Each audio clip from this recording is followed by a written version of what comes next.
Green Island. Mr. Johnson took his class away for the week. They went to a big house called Seaway House. Mrs. May went too. The children were excited.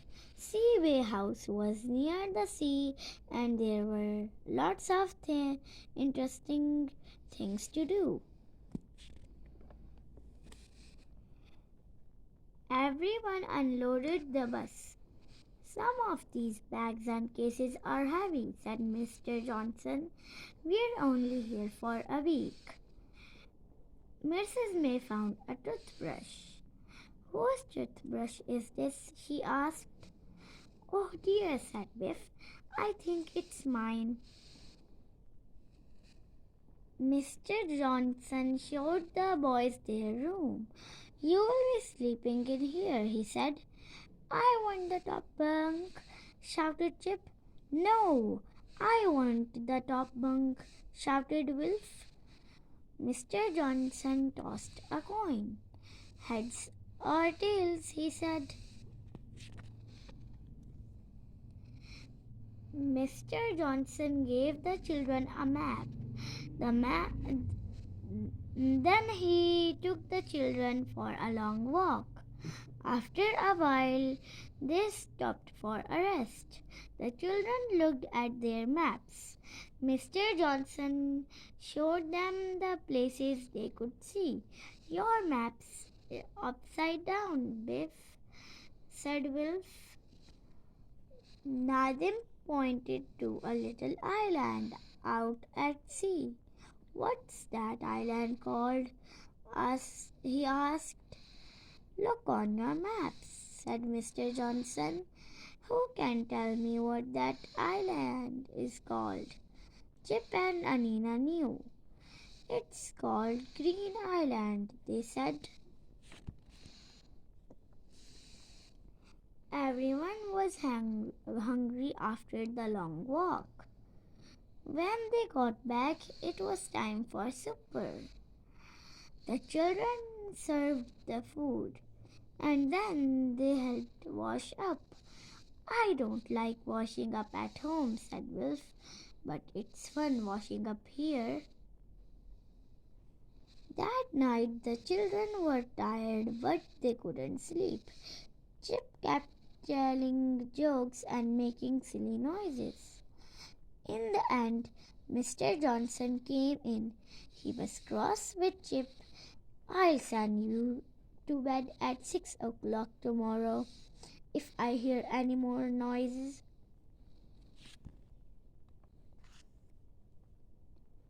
The next day, the children did a beach study.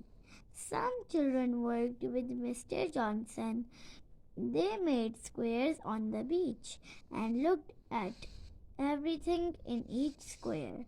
They found a shell with a crab inside it. It's called a hermit crab, she said. Some children worked with Mrs. May. They looked carefully in all the rock pools. Nadim and Wilf caught a large crab. Look at this, they called. Mrs. May showed them how to hold the crab. We'll look at it, then we'll let it go, she said. Chip and Anina found a seagull. It couldn't fly. Oh dear, said Mr. Johnson. It can't fly because it has oil on its feathers. Oil is hard to get off, so be careful, everyone. Mind you don't get oil on you. How do we get the oil off the seagull? Asked Chip. Mr. Johnson took the children to see Mrs. Honey. If anyone can help the seagull, Mrs. Honey can, said Mr. Johnson. This poor old girl needs a clean, Mrs. Honey. She looked at Anina and Chip. And so do you, she said.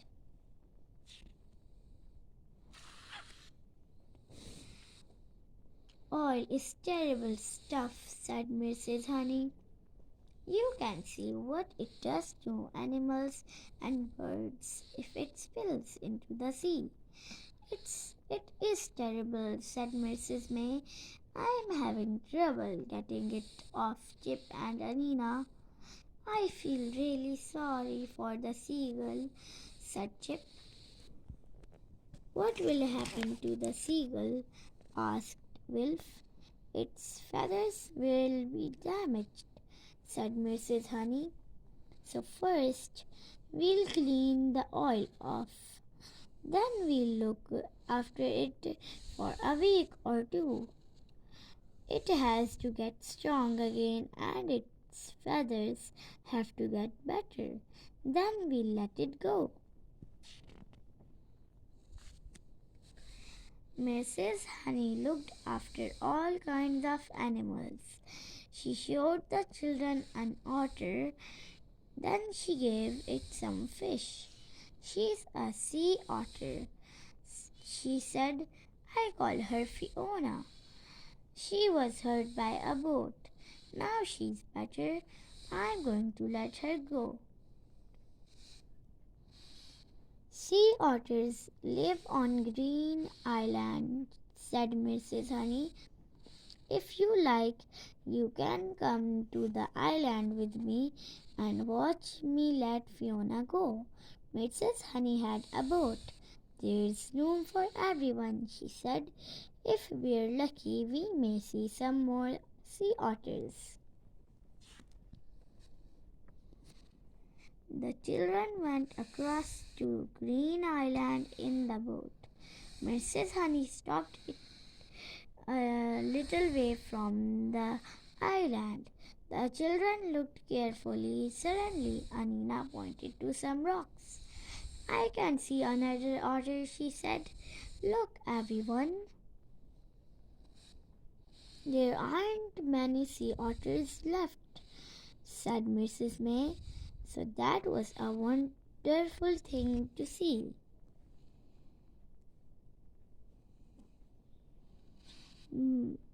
Mrs. Honey let Fiona go.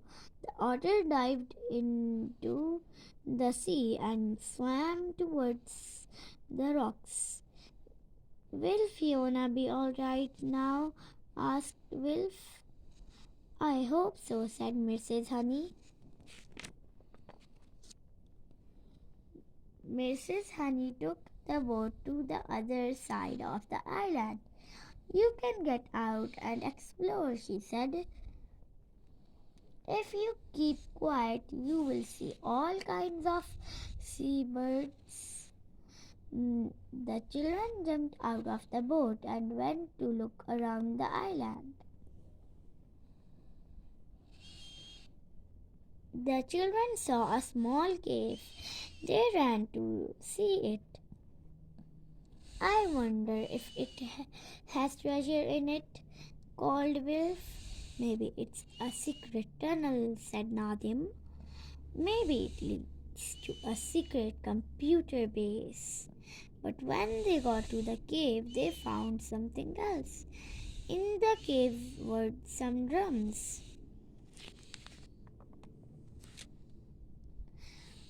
I don't like the look of this, said Mrs. Honey. These drums have been dumped on Green Island. They are full of toxic waste. Keep away from them, everyone, said the Mr. Johnson. Why would anyone want to dump them here? Asked Biff. It's hard to get rid of toxic waste, said Mrs. May.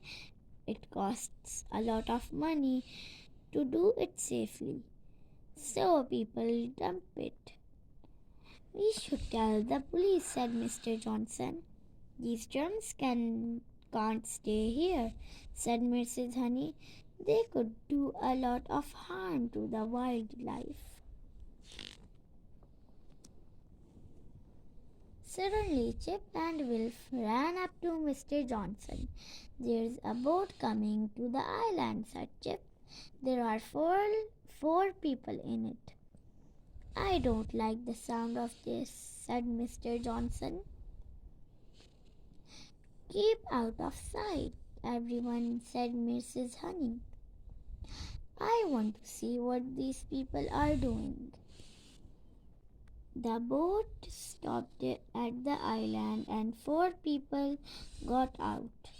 They lifted some drums out of the boat and began to carry them towards the cave. "They're dumping more waste on the island," said Mrs. Honey.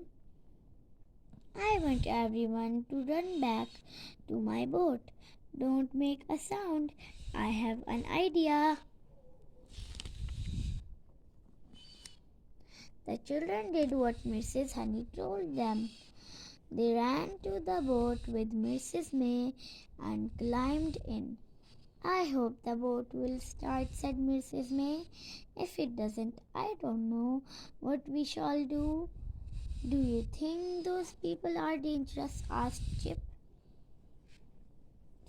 Wilf and Chip pushed the boat out with the oars, and Mrs. May started the engine.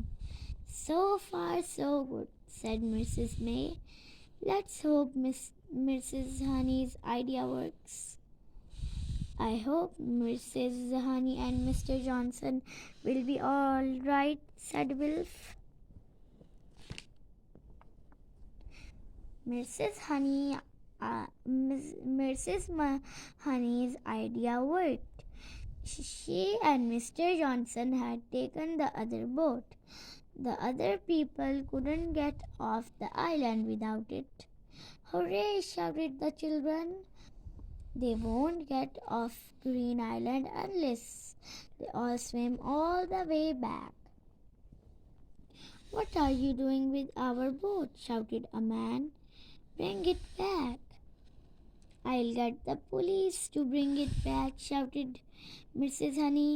"You can tell them why you've dumped toxic waste on Green Island."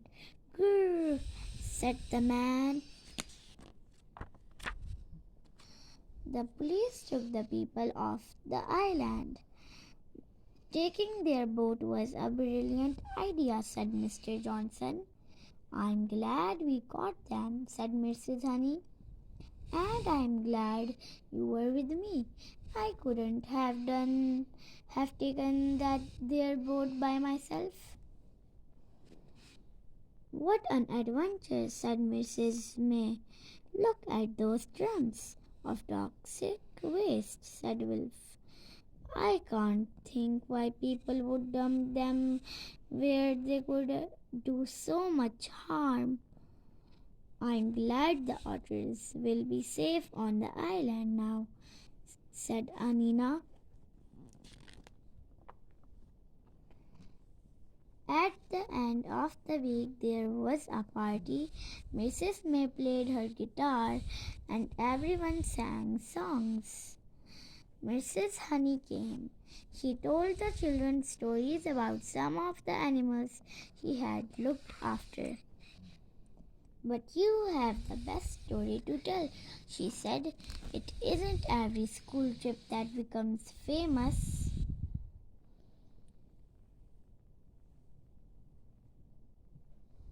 A photographer came. She made everyone stand in a group. Then she took a photograph. "We are going to be in the newspaper," said Wilf. "We are going to be famous." "I've never been famous before," said Chip. "I wonder what it feels like." The next day, the story of Green Island was in the newspaper. The children were excited. I'm going to buy 3 newspapers," said Chip. "One for me, one for Mom and Dad, and one for Gran. Now I'm famous. I don't feel any different," said Wilf.